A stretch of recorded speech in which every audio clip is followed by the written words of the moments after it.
So thank you so much for joining us today. This is our sixth and final health conversations of the 2017-2018 school year. So thank you so much. Woo! It's always good when you have to prompt applause like that. Thank you so much for joining us. We're really proud of what we've achieved this last year. We've had 6 different health conversations on 6 different tough topics in health. We've had a crowd of over 100, whether it be combined in person and over Facebook Live at every single event. So thank you so much for participating and being engaged and interested in these topics.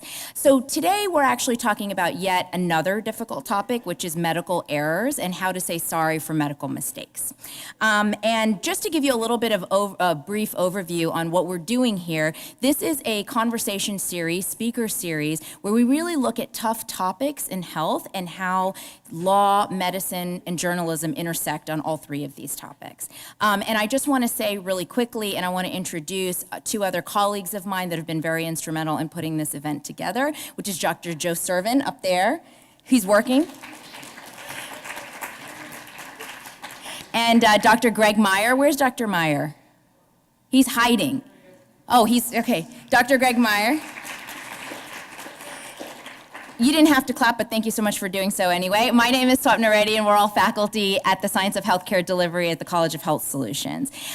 So really kind of how did we come upon this topic? How did we decide on this topic? We were really inspired by a recent study from Johns Hopkins University that found that more than 250,000 people in the United States die due to medical mistakes every year.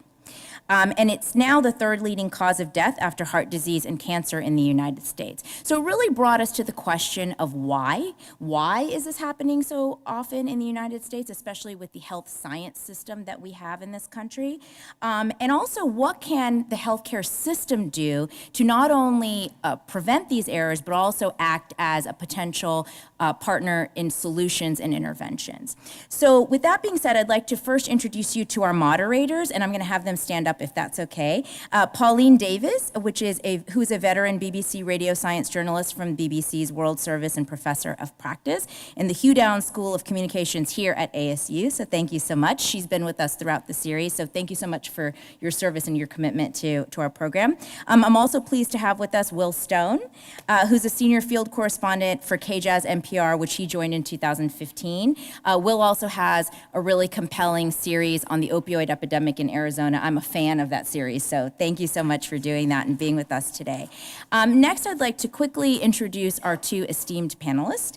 Dr. Ayan, if you don't mind standing up. Dr. Sin is an emergency medicine physician at the Mayo Clinic, Arizona. He's recently been named chair of critical care medicine at the Mayo Clinic. Congratulations. And is an assistant professor of medicine and emergency medicine at the Mayo Clinic School of Medicine. He has a specific interest in human factors and systems engineering as it applies to patient outcomes, delays, and errors in emergency and critical illness. He's experienced healthcare systems in 3 different continents, so we're looking forward to hearing about that, and also core faculty at the topic of human systems integration for the Mayo Clinic School of Medicine. So thank you so much, Dr. Sin, for joining us. Next, I'd like to introduce Dr. John Shufeldt. And I just have to say, Dr. Shufeldt is an MD, JD, MBA, right? So all the degrees, yes. Dr. Shufeldt practices emergency medicine at St. Joseph's Hospital and Medical Center. He's had nearly 3 decades of experience leading high-performance teams as a thought leader and agent of change in the delivery of healthcare, entrepreneurism, and leadership. Dr. Shufeldt received his MBA in 1995, his JD here at ASU.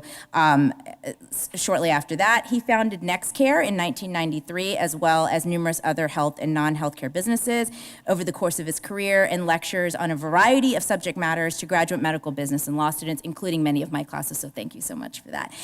So before, I'm gonna actually stop talking, and before we actually listen to our panelists, what we'd like you to do is watch the short clip on the topic of medical mistakes, and then we hope to actually have the panelists discuss that, and you guys as well. So thank you so much. Dr. Shufeldt's shocking statistics that came up in that short film and that Dr. Reddy mentioned, 250,000 deaths just from medical errors in the US alone. And actually that's just from in-hospital care, not even in the community. That's absolutely shocking, isn't it? It makes me embarrassed to sit up here. So what's going on? I mean, there's a whole, I think Tilgwani said it the best. I mean, there's a necessary fallibility in medicine, and I think that I don't think it's gone unrecognized for those in medicine, but I think the public in general thinks that, when you go to your doctor, the care that you receive and should receive should be nearly perfect. And they're unused to that they may be victims, 1 in 3, of a medical error while in the hospital. And like I said, those numbers, astounded even me, and I'm in the business. But why is that so? I mean, you're saying fallibility, but what on earth do you mean? I mean, we go to the doctor and expect to be treated and come out healthier than we went in. So I can give you an emergency medicine perspective, and I think there's a couple things in emergency medicine that contribute to this. So, for example, I work in a busy inner city emergency department right down the street, St. Joe's, and while I'm working, I always laugh. You can never complete a thought. And so you're in the medical record, and someone says, "Hey, John, that guy in 307 is lactate's 4. Lactate of 4 is not good." Or as I'm still typing in the medical record, "Hey, that patient that was just discharged, the radiologist called back and said they might have missed some blood in his head." Or that other patient in 207, remember that lady that saw in 207? Yeah, her. And there's this constant deluge of disparate information, some of which is critically significant. And so it's at least in the emergency department, it's just multiple factors of things that can go wrong that you have to be on your toes for, but you also at the same time have to sift out the irrelevant stuff. And at least in emergency medicine, that's what makes it a challenging, interesting profession, but also that's what contributes, at least in some respects, to errors. So if you were a patient yourself, would you be worried? Absolutely. And I mean, I've been in healthcare situations myself and with friends and family, and my ears perk up and my guard is up, and again, I'm in the game. And what about the figures in Arizona? I mean, are they as reflective of the overall national statistics? No, I think in Arizona we're generally perfect. Here, I can only imagine they are. Because no one really knows. Yeah, I might actually, make some comments if okay. I think, yes, the study kind of showed some stark statistics, and it's actually not different from the Institute of Medicine report. For those of you who are aware of it, about 100,000 people potentially die in hospitals from preventable harm. One of the challenges is, how do you classify errors and harms? And this is a science that is still evolving, and the healthcare profession is trying to understand more about it in terms of its applicability. Because there are things like unsafe acts, which are related to the structure and process of care, and then there is harm, and not all errors lead to harm. So the study that was done was a bit of an extrapolation from prior studies, not kind of trying to diminish the numbers in particular, but I think we need to know more about the science of error from a healthcare perspective, because hindsight is not a great retrospectoscope, as we call it. It's really hard to know, what happened.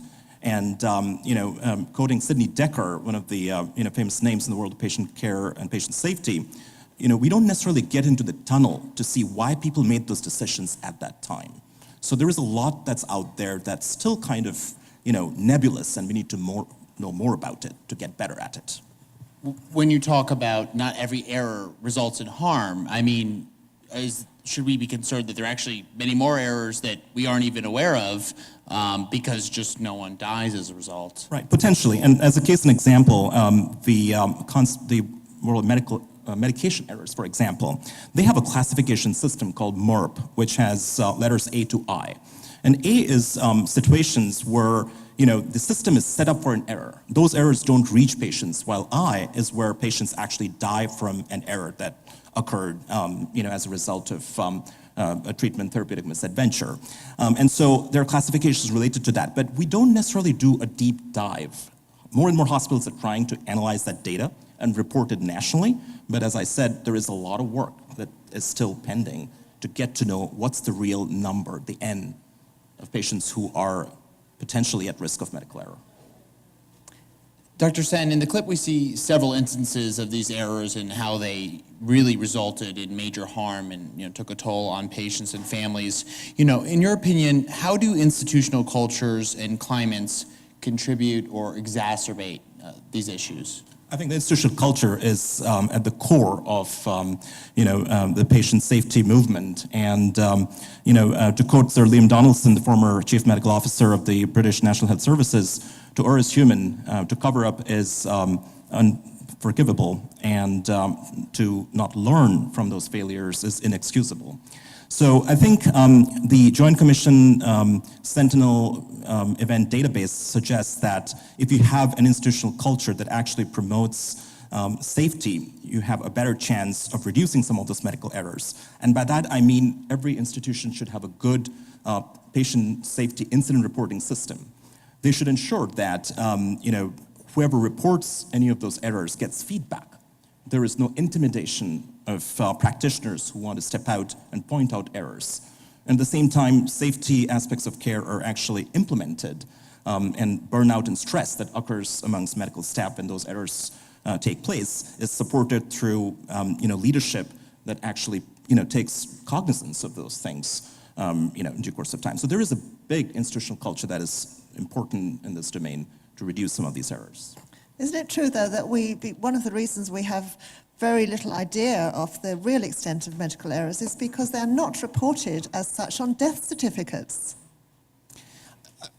I think the death certificate part is really hard once again because, as I mentioned, hindsight is very difficult, to analyze what happened because a lot of hospitals do not have the systems to do a good analysis unless it comes to a litigation or something with civil or criminal litigation. But I think more and more centers should try and do analysis of why an event took place. For example, in our hospital, we do morbidity and mortality series, as well as root cause analyses and things like that may not be necessarily preventable harm, but we try to ensure why did a bad event occur? Is there some kind of systems or cognitive processes that were violated that led to that particular situation? Dr. Shufeldt, I wonder, this conversation about institutions and the culture in that, you discussed just kind of the chaos a bit sometimes in the ER. How do you try to create this kind of culture in that setting? Well, I think Ayan said it well. It has to be top down. The institution has to have a culture of safety and accountability. And that means there's no intimidation for people who are reported. And then also no necessary recriminations for those who commit the error. These should be learning events. And there are some bad errors as we discussed and as we've seen. And despite those errors, they should be treated as an opportunity to learn and improve and look at a system as opposed to an individual. And I think if that's the culture that comes from the top down, I think the system as a whole is much better. The patients in that system are much safer, as opposed to, as you alluded to, are these really covered up? In my heart of hearts, I don't think we in healthcare try to cover up errors. I do think, as you mentioned, sometimes things are hard to discern. And if you use a retrospectoscope, I do a lot of medical malpractice looking at cases, and I look up and say, well, of course, how could they have missed that? But then when you put yourself in their shoes prospectively, I can easily wrap my head around the fact that, well, actually, this is a pretty easy one to miss because it was not out of the textbook. It had a bunch of variables to it that unless you were really on your game, you would miss. And I can't tell you how many times I've gone home and thinking I'm one of the Mayo brothers because I've made this great diagnosis. And the next thought that crosses my mind is, oh my gosh, how many of these have I missed because I wasn't on my game on those days? And to echo John's thoughts, I think medicine is an inexact science. And that's one of the challenges because 2 + 2 doesn't make 4 always. And especially working in time-critical domains like emergency medicine and critical care, we are subjected to incomplete information. And that can be a problem when you're dealing with decisions that have to be made in order to try and rescue a life. And oftentimes, challenges exist where when we look back and say, well, there is a definitive cognitive element to it that could have been addressed if we had the system to support it. In fact, I was just going to go and address my question to Dr. Shufeldt, because you work with underserved populations, so record keeping and having all that information is very important in order to provide safe, error-free treatment to your patients. Do you have to take extra precautions when you're working with Native American communities or downtown in Phoenix? Well, so I do treat a lot of underserved folks and who are disenfranchised from the healthcare system, and what I've seen and experienced is there's a incredible knowledge gap, and that knowledge gap is what I consider common sense things that we all should know as humans about our own bodies that just don't exist. So there's a lot of medical literacy that those folks need to be improved upon. And so things that I take for granted, I can't take for granted anymore. So the questions I end up asking in emergency medicine, it's sometimes difficult because it is more time sensitive. And it's always the one thing you didn't ask that would have given you the diagnosis, would have prevented the error. And the patients don't know to bring that particular thing up. For example, we look at Rocky Mountain spotted fever up on the reservation up in San Carlos a lot. Unless you know that's a prevalent disease from ticks up there, you would not think about it because it's kind of one of those great mimicker diseases where it can present like a lot of things initially, but if you miss it, the patient ultimately suffers and often dies. And are there also issues about insurance and obesity, drugs, all those compounding factors? So the nice part, if you're Native American, is your health care is provided for under a treaty. And so folks who live on the reservation get free health care. That said, has not always been the best health care. So I've tried to make it my mission lately to improve the quality of health care up to the standards that we take for granted. And it really hasn't been. We've really done a disservice to Native American folks who live on the reservation. Dr. Sen, you practice in the critical care unit. It's a very, stakes are very high there in terms of errors. How do you approach trying to reduce this issue in that setting? Yeah, and good question. I think, critical care, obviously we do some of the more complex patient care that could mean patients who've had organ transplants, multi-organ failure, cardiothoracic population, oncology population, the whole gamut of patients who we take care of when literally they're going through some very challenging times. Now, Mayo Clinic has had a very long history and culture of supporting patient safety. And, it really gladdens me to say that Mayo Clinic Arizona was the #1 medical institution in terms of patient safety for similar-sized hospitals. And our ICU has the highest rating in terms of observed expected mortality for critically ill patients. We have a very robust system of incident reporting.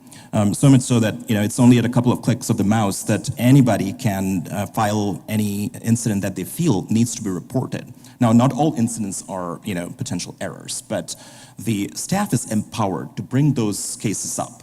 And there is a whole body of experts, the hospital department leadership, the hospital leadership that looks at those incidents. And subsequently, there are multiple layers. There's a patient safety incident report group that tries to vet those and assess whether they should go for a peer review or a root cause analysis or department review. And then we also focus on quality metrics. So the way we also look at if errors happen, what's our complication rate for a certain procedure? What's our line infection rate?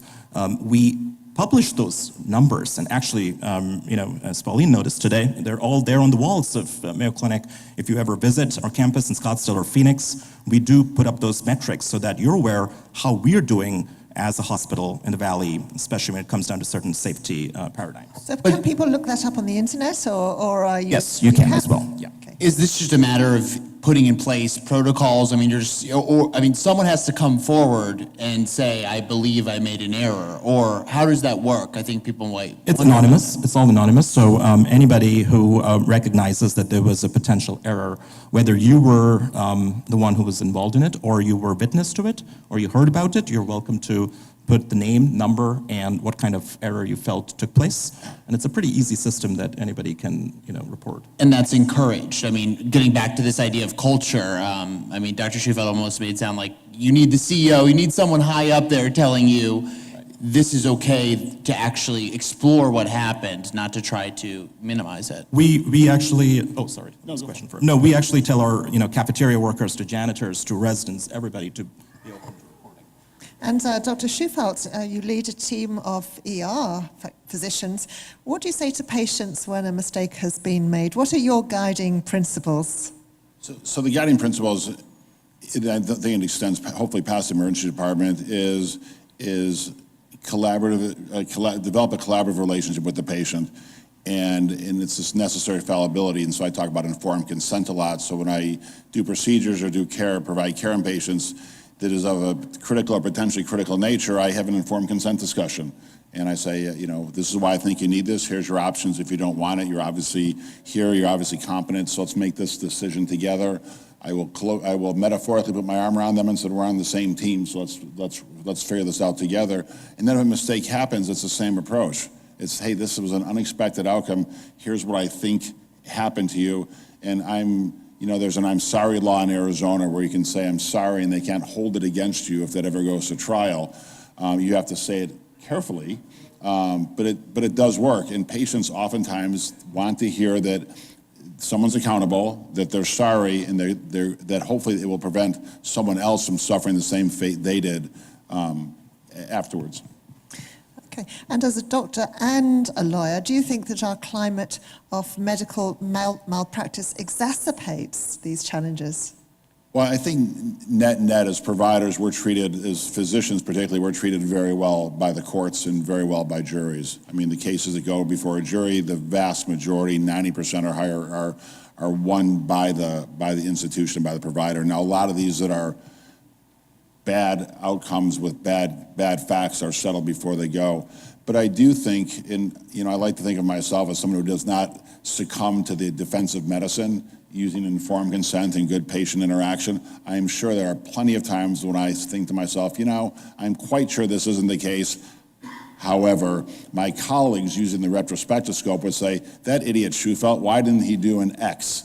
And so I try to think of that and say, well, I'm not going to be the idiot who doesn't do it. I'm going to go ahead and do it. And that's defensive medicine. Dr. Sen, I understand you've done some work on providers and systems apologizing for medical errors. What are the barriers or challenges to doing that, as was just mentioned by Dr. Shufeldt? I think we have a system that we try and ensure that all physicians, trainees, as well as allied health, nursing, and all learn a system of risk disclosure, error disclosure, because those conversations are hard, as you know. And one of the models we use, for example, is called the ASSIST model. It's an acronym, stands for A for acknowledge the problem, mention what happened, say sorry, hear their story, inquire about what went on, and if they have any questions, ensure you have a solution that they can hear about, and then travel with them. Don't abandon them, continue caring for them. And so obviously we know that there are barriers because there's fear of retribution, fear of malpractice, and using a template, a structure that would arm the practitioners in the field to be able to acknowledge and apologize and provide error disclosure is absolutely vital. Now, there are no studies published yet, and I think that's an area that we need to do more work to see the effect of it on reduction of malpractice claims and things like that. But it's a step in that process, hopefully. And does the threat of being sued actually deter doctors from going into certain specialty areas, such as we heard neuroscience or maybe obstetrics, anesthesiology? Well, in Arizona, they've raised the standard of the burden of proof for OBs and emergency medicine physicians. I don't think it really matters, but I think that was for the fear of losing those specialties to other states that have more provider-friendly malpractice laws. I'm not a believer in really any of this. And I think back in the day, there are a lot of states lost a lot of OBs, and I think Arizona for a time was one of them because of, quote unquote, the unfavorable malpractice climate. What I tell my colleagues, and this has happened recently, is that unfortunately, being sued is a cost of doing business. And if you can approach it that way, learn from a mistake if it occurs, take your ego out of the equation, you'll have a much easier time with your psyche than you will, because many of, we're physicians, we're nearly God, we don't like to make mistakes, and so we can't. And so admitting that's very tough for us, as a specialty, and if you can remove your ego from that, it makes the learning process much better, and I think your psyche suffers less. Yes, I know. I'm really on the side of the patients, of course, but on the other hand, I think of those poor doctors being sued, and I do feel sorry for people's lives being put on hold sometimes for years on end. Sometimes, maybe they might want to even leave the profession. I've known some very good physicians who did not make a mistake and were literally this close to saying, I'm throwing up their hands and saying, I'm done for that reason. Because also, once you pay one penny, not only do you answer to the courts, you answer to the state medical board. And that's equally as grueling. Frightening scenario. Now, Have you got another question, Will? Well, what can patients do when they approach this I mean, as Pauline was just talking about, you go into a hospital expecting to be safe, taken care of. Is there a way to avoid mistakes if you're being cared for? Or to at least do your due diligence to make sure maybe you won't get in that situation? I think it's all about communication. Because, when you go as a patient, anybody goes as a patient, it's absolutely important to speak to your healthcare team about the risks of any diagnostic and therapeutic tests so that, you get to know all the, challenges that may occur. Because as I said, information is incomplete. Every test, every therapy has its complications. And I think clear communication related to that would ensure that, people are aware of where the problem can lie moving forward, and everybody becomes vigilant about errors that can occur as a result of that. So I would vote for increased communication between the healthcare team and the patients at every juncture. I think it's time to go out into the audience and get your questions. So I'll go around with the microphone, and Will as well. So just put your hands up if you've got a question.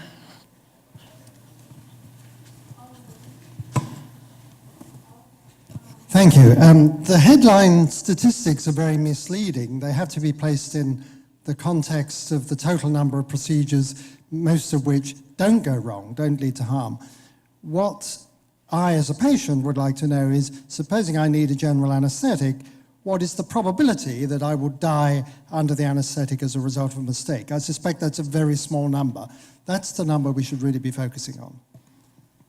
Cannot agree more, which is why I said, those statistics sometimes are a little sensationalist, and there is a lot of extrapolation that has taken place from prior studies and literature. So I think it's the error rate or the risk rate that is necessary for patients to be aware of. And, and different practitioners have different risk rates. So if you ask me what's my risk rate of causing a complication, putting in one of those big IVs in your neck, as called a central line, then I can tell you our numbers, our hospital numbers. If it's a resident doing it, maybe the number's a little different. But as long as you know what those statistics are, I think it'll be easier for people to appreciate that. Moving on that, I looked at a case recently of a woman who had a colonoscopy, a routine colonoscopy, and during the colonoscopy, it was totally benign. She had a little polyp that was biopsied, and 6 hours later, she has acute abdominal pain. Well, the first thing we both think about is, oh, she got perfed. Well, she did ultimately get perfed and had to have a laparoscopic surgery and have part of her colon oversewn, which was a huge ordeal for her. Now, the risk of that was 0.7%, so 7 out of 1,000. But to her, at that time, she didn't care about those other 6 people. She had an N of 1, and she was 100%. And so she's angry and wants something. And she signed informed consent. She was a great consent. She was well, apprised of the risks. And it was she unfortunately was one of those 7 out of 1,000 that got the unlucky tag.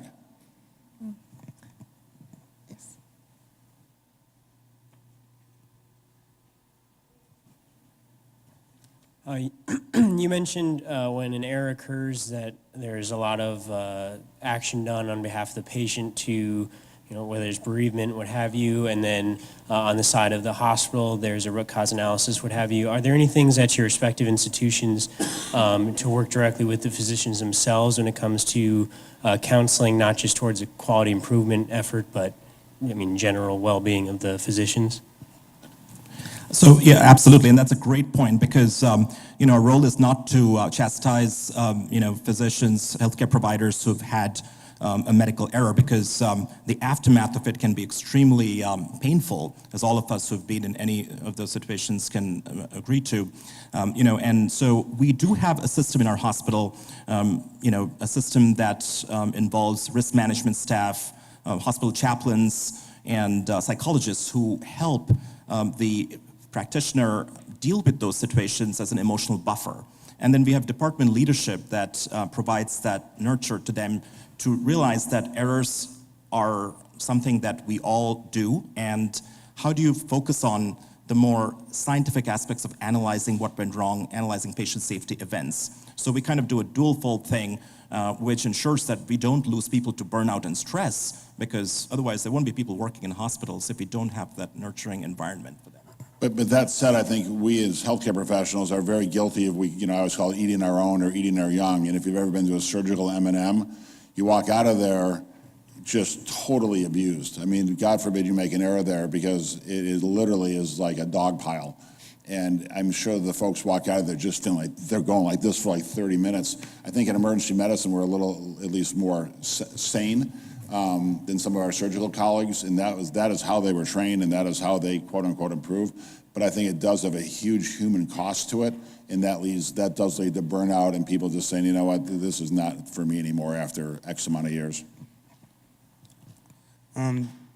In other industries, we see, as like the airline industry, we see that checklists and more standardized approaches to safety are helping minimize error. Do you think the same could be done within healthcare? So that's a great question. So one of the things I do a lot is fly. And so I've been using checklists, and I like to cook. And so, as a recipe is a checklist. Every time I jump on a plane, I go through a checklist before I start it, before I take off, before I land. And I can't tell how many times that checklist has saved my life, and not following it has almost killed me. In healthcare, we use a lot of checklists. If you read a Tel Gwandi checklist manifesto, he goes through the history of this, and it's totally brilliant, and he's totally correct. So for example, if you come in St. Joe's and we think you're septic, there's an order set for people who may be septic. And you click on that and you go through each one of those, but God forbid, because I'm sure that in the heat of the moment, as I'm running between patients, I will have forgotten to order the X, whatever X is, on this particular patient. So and I'm sure Mayo does as well, we use a lot of checklists. And, and I cannot agree more, but at the same time, I'm going to throw in a caveat that there is a problem with overdose of checklists. And so what it does is sometimes we automate these processes on our electronic medical record systems, and it can take the human element out of it. And when we just do checklists and automated electronic systems, oftentimes errors occur. So there has to be a dual system, where the human should also be involved in ensuring that the checklist criteria are being met, or does the checklist really need to be followed? Because there are certain things that don't follow the pattern in healthcare, and you have to do certain alternate measures and steps to treat the patient in particular. So, and I couldn't agree more. And you brought up the electronic health record, which sometimes it's the bane of our existence, and sure sometimes it's totally saved us. But a lot of the EHRs have these autofill or auto-populate, and I can't tell you how many times I've seen a chart where it's auto-populate, and this is always a bad in medical malpractice cases where they talk about the rectal exam was normal. Well, that's odd, because the patient was there for a sore throat, and I'm quite sure they never got a rectal exam. So when the physician's getting, grilled on the chart, they said, well, what else are you lying about since you didn't do the rectal exam? What else is wrong in that electronic medical record? Because of this autofill. And so, as you said, we have to be very careful not to just go into our automatron checking the boxes that auto-populate everything. Orders are one of them. So we have a question from one of our Facebook watchers. How do medical errors in the United States compare to other countries with different healthcare systems? Dr. Sen, do you want to go first? Sure. I think, it's really hard to compare numbers, because I think what we do have in the United States is actually a very good reporting system. It's not the best. There's still lots of improvements that are necessary. But we have the ability to look back at some of those numbers. Many countries around the world do not have any system that incorporates, analytics of what happened, what kind of errors took place. So it's really hard to do any comparison. But the World Health Organization actually has mandated a lot of countries to incorporate incident reporting systems. So there is work in this domain, and we'll get to know, in terms of pure numbers and statistics, how we're doing as a nation compared to some other countries. So we're actually maybe ahead of the curve in some situations, or you also practice in Europe, right? How does it match up? I did, and I think Britain also has a pretty good system of reporting medical errors. Now, the challenge is, they have a very different system of how to analyze errors, and the patient safety movement in the US focuses on systems. There, it's less about systems. Sometimes it's more about the individual, which is why more physicians end up being prosecuted for manslaughter. And here, more people, get sued, because of the large payouts that take place. But I think the numbers are very difficult to compare. We do have some quality metrics looking at outcomes after, for example, myocardial infarction or line infections or sepsis. And I think those compare probably equally in the Western world. Some countries do better on them, for example, France and Switzerland, for different aspects of healthcare system-related issues. But I think to really hone down on the errors part of it, we're still, kind of throwing darts in the dark. So you just mentioned systems-related errors there, but do people know just how many people die because of that? The Centre for Disease Control says that around 750,000 infections are actually caused in acute care hospitals each year here in the US, and 10% of those patients die.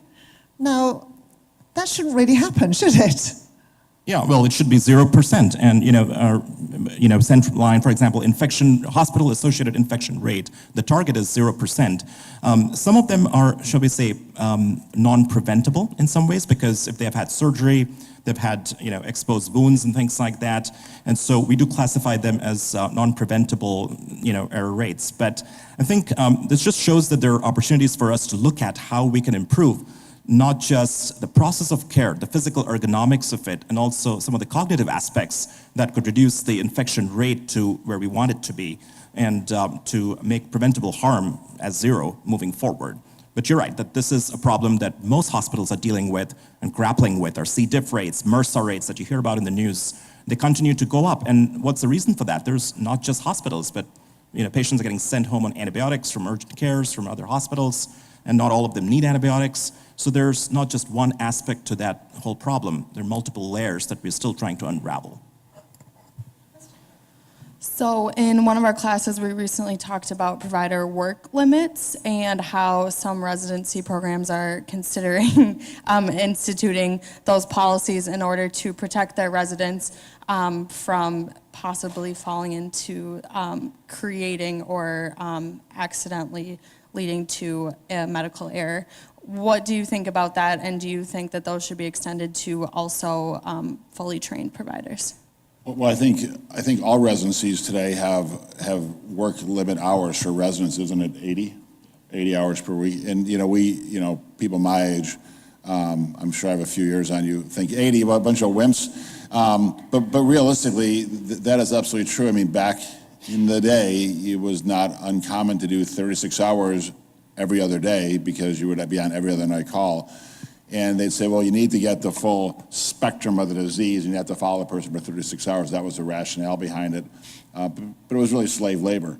And so the 80-hour work week, I think, is very necessary. And it's 80 hours may still be too long. Yeah, anybody heard about the Libby Zion story? Yeah, so, for those who don't, yeah? You just taught it? Okay, great. So, a young girl in 1984 who was actually, administered large doses of opiates actually, and she was on some antidepressants, and so there was an interaction that took place called serotonin syndrome that was not recognized, and it actually led to recognition of the fact that she was being treated by residents who had not slept, were taking care of too much of workload. Now, that has changed immensely in the last, decade or so. The problem is, although what we are seeing is the training has certainly been affected as a result of that reduction of work hours, because medicine is, like law or journalism, it's all about apprenticeship. We call it internship, we call it residency, because we want to be residents in the hospital, and there was a reason why people like John got so well trained, because they put all their effort in. Now, is that safe? That's probably hard to find out where the balance is between safety and adequate training. And there have been studies that have been published recently that say 80 hours actually are getting people to be out there with, lack of training, and, what are future surgeons and physicians going to be like? So we still don't know all the answers yet, what that cutoff is. But our systems have become more top-down. Don't you agree, John, that it's more consultant-driven, more attending, physician-driven? And so you don't see any residents kind of taking all decisions at 2 a.m. in the morning anymore necessarily. So when I trained, that's exactly how it was. It was the second-year resident ran the ICU. Now you can't, nor can I imagine a second-year resident running an ICU, but that's just what was done. And the ED attendings slept, and the second and third-year residents ran the ED. And again, unconscionable to think today that I had that level of responsibility and authority when I knew a fraction of what I needed to know to have that level of responsibility and authority. We got a question from the audience here. Hi. That's not Any information to share on the effects of simulation training and certain like catheter placements or things like that? I would assume beneficial. But then the continuous ICU monitoring with cameras could have a positive effect, but it could also, that feeling I'm being watched all the time. So that type of simulation, or not, monitoring, I guess. Thanks. Absolutely, and great questions. I think simulation is something that we have adopted as a vehicle for imparting training on safety, not just procedural, but also communication training. So when I mentioned the assist model of how do you do error disclosure, what we have tried to incorporate it, not just for medical students, but also residents and trainees and practicing physicians, is to put them on the spot with actors. And they simulate scenarios where you have to disclose what happened to that patient and why did that error occur. So we put them in those circumstances so they're able to do a good job, because those are difficult circumstances. And then we do a bunch of simulations related to procedural competency. We have monitoring in all the ICUs. Sometimes it's overburden and overdosing of monitoring that can reduce your ability to decide on signal-noise ratio. And so there are different things that the healthcare systems have tried to incorporate to improve safety. And I think it's going to be a sum total of all of these in different ways and forms, and to be aware of the limitations of these technologies. That is absolutely critical, because we cannot take the human out of the whole system when we do more virtual monitoring on these patients. We've got lots of people in the audience who want to participate in the medical profession. What have your respective experiences with medical errors taught you about how to approach failure as a clinician? So I write and speak on failure a lot because it was a subject that came very natural to me. It actually really did. I think the bit of knowledge I would try to impart is no ego. Because what I find in just managing physicians and folks, if they can remove their ego from the equation, whether they're talking to a patient, so they're never like this with patients, when they're talking to a nurse or a tech or the janitor, everybody has something to add. And so the physicians that I think are most at risk are those that are driven by their ego, because they don't want to admit mistakes, so they cover them up. They don't want to say they're sorry to patients because now they're fallible. And so as a medical student and as a practicing physician, if you can remove your ego from the equation when you deal with everybody, life is so much easier. That when you don't impart your values on a patient, because there's a lot of patients I see that I'll have colleagues say, well, come on, they're on drugs, of course, blah, blah, blah. And I say, well, actually, if I was in their shoes, this patient's shoes, and I only know a fraction, I too would be on drugs. I too would be drunk every day if I couldn't get out of my physical surrounding. So when I learned early not to impart my values on others and took my ego out of the equation, which is not always easy, it makes training so much easier, because now you're the sponge and all you want to do is absorb, and when you make a mistake, you raise your hand and say, yeah, I could have done that one better, here's what I learned, and I'm sorry. And just to add to that, those are great points. I think considering it as a science of failure. Why did I make that error? Was it because there was something called the anchoring effect or premature closure? Those are all real terms that we all work through general heuristics and rules of thumb. Why did I make that error, and how am I going to improve upon it? When I take away the emotion and consider it as a science of failure, I think we get to learn more and are able to actually have fixes for that moving forward. But I think, as a medical profession, when I look at our medical board, and this is no disrespect intended towards them, because they have a job to do, and protecting the public is part of it, or is their job. I think we do it in a very punitive way.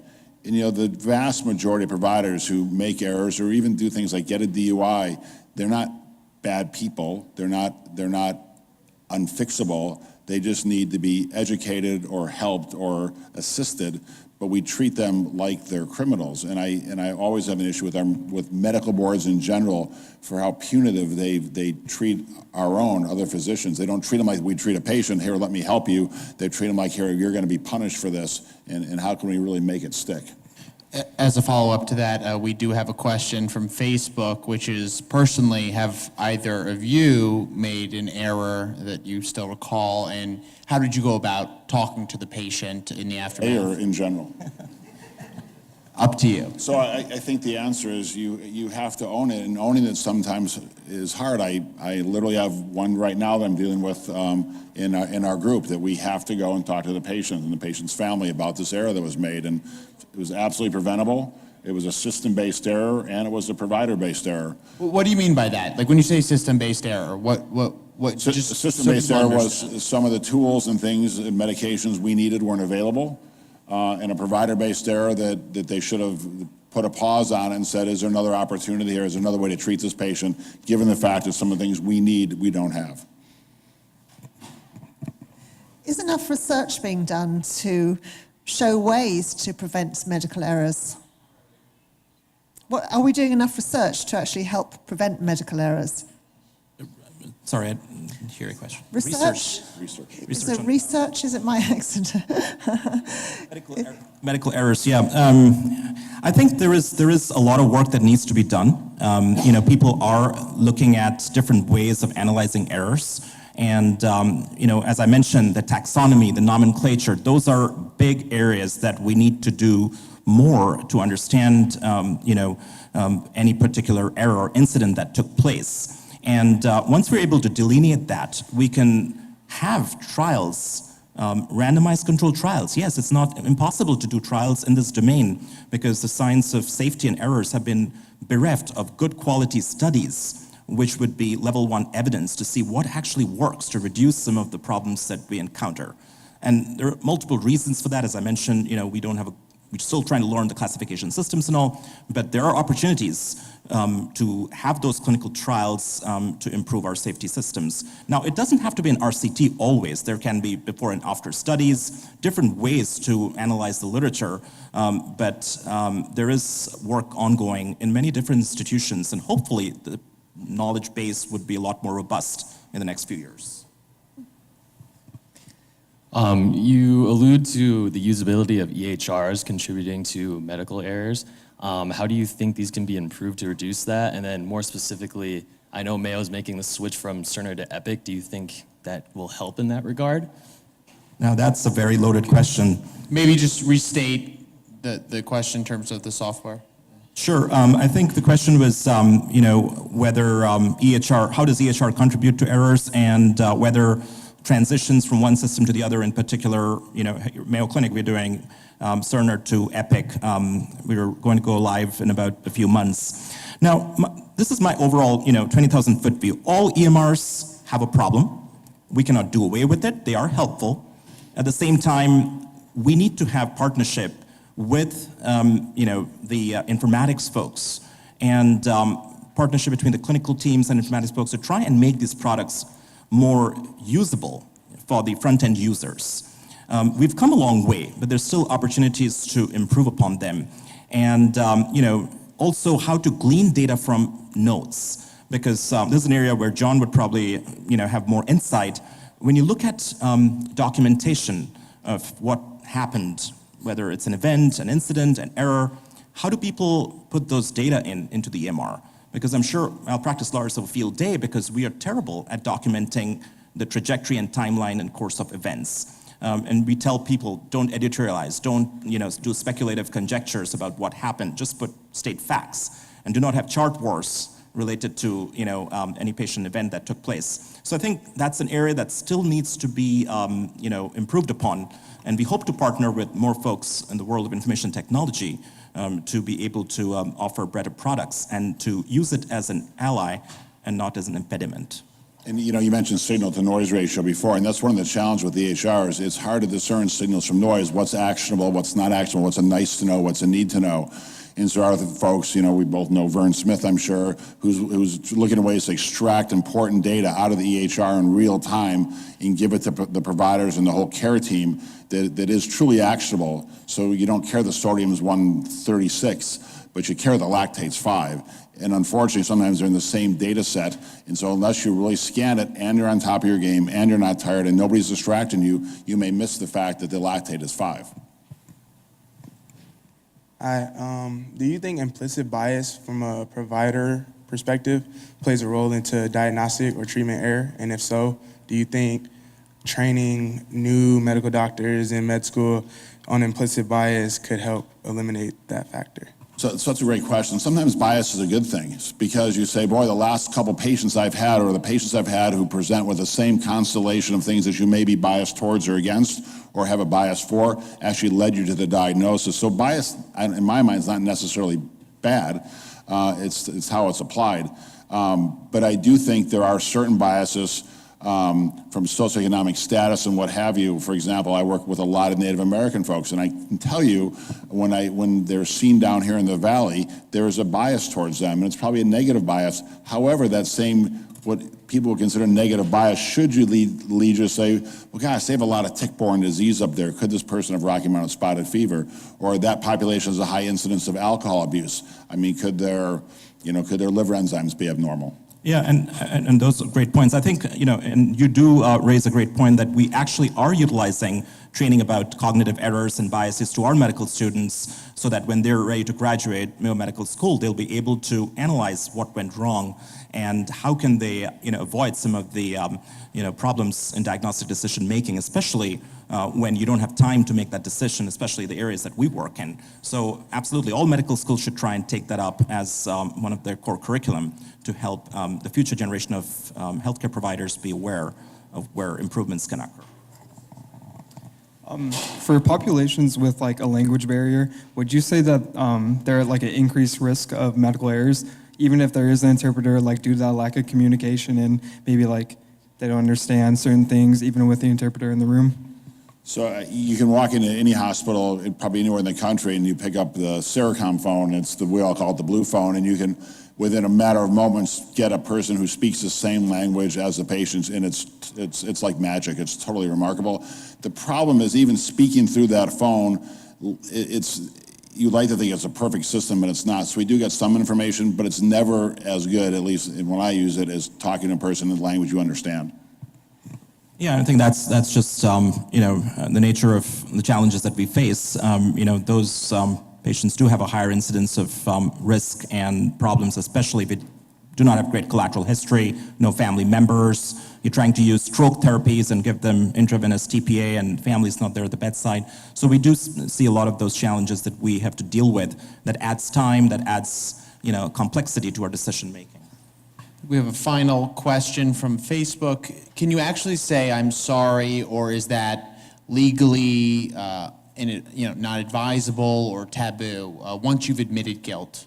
So, well, that's a two-part question then. So what you can do is you can say you're sorry. Now, this is not in every state, but in Arizona and Colorado and many other states, you can say you're sorry. If you say, I had a colleague who said, I'm sorry I missed your stroke. That became an admission. And I said that the first part was great, the second part not so much, write the check, which we did. So you can say you're sorry, and you can do it in a way that is not an admission of guilt, that the opposing attorney can't take it and screw you to the wall with it. So the answer is yes.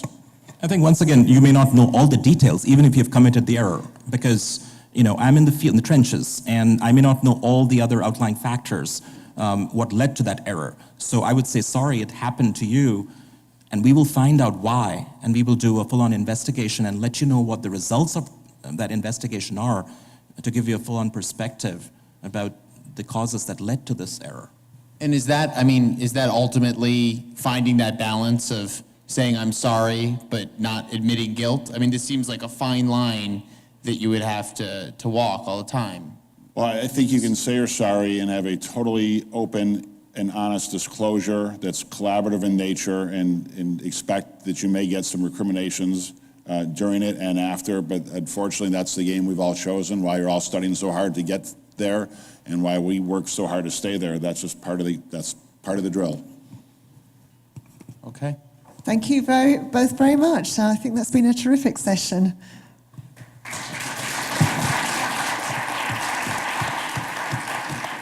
I'm so sorry to have to cut us off because this is a fantastic conversation. Thank you so much. It's incredibly engaging. I want to thank all of you for joining us, not just tonight, but throughout the entire year. I want to thank our entire Health Conversations team, Dr. Servin, Dr. Meyer, Dara, Matt, Marissa, Marcus. Thank you all so much.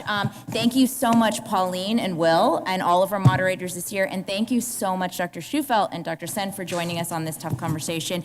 For those of you students, by the way, who have earned your certificate throughout this year, we will send you guys a quick email, and they'll be available after next week. If you just come to the 5th floor of Health North, you can pick it up, okay? So thank you so much. Have a beautiful evening, and thank you so much for engaging with us.